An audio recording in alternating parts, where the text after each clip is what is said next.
Sinabi ni Tagbabuyat Usten na hindi siya makakapunta sa premiere dahil konsyerto iyon ni Muret, ngunit nabunyag ang totoong dahilan. Si Muret Buzz ay hindi dumalo sa premiere ng serye sa TV na Olive Tree, kung saan siya ang gumaganap sa nangungunang papel, at ang kanyang kasosyo na si Tagbabuyat Usten ay hindi nakarating dahil siya ay may konsyerto. Si Muret Buzz pala ay hindi dumalo sa premiere dahil nag-react siya na kakaunti lang ang mga eksena niya sa second season at may mga nakat. Si Muret Buzz, na isa ring artista at isang mang-aawit, ay dumalo sa premiere ng TV series na Olive Tree, kung saan siya ang gumaganap sa nangungunang papel, na ginanap noong nakaraang gabi. Bagamat sinabi ni Tagbabuyat Usten na hindi siya dumalo sa gala dahil sa konsyerto ng kanyang co-star na si Muret Buzz, ang totoo ay walang ibang konsyerto.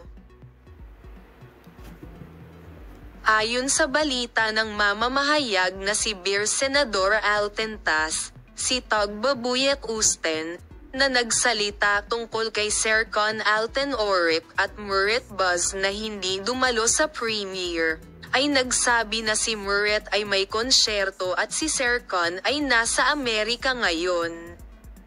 Gayunpaman, lumabas na si Muret Buzz ay walang konsyerto sa araw ng Kalan at nagpunta sa isang entertainment venue sa dakong huli ng araw. Si Muret Buzz, na hindi nakasali sa mga panayam tungkol sa ikalawang season ng serye, ay nag-publish lamang ng kanyang sariling larawan sa kanyang social media account tungkol sa serye. Pinutol ang mga eksena.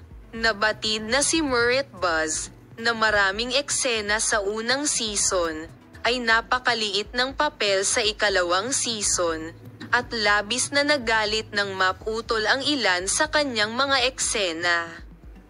Si Muret Buzz, na nagalit sa pagbawas ng kanyang tungkulin, ay hindi nais na makilahok sa mga aktibidad sa advertising.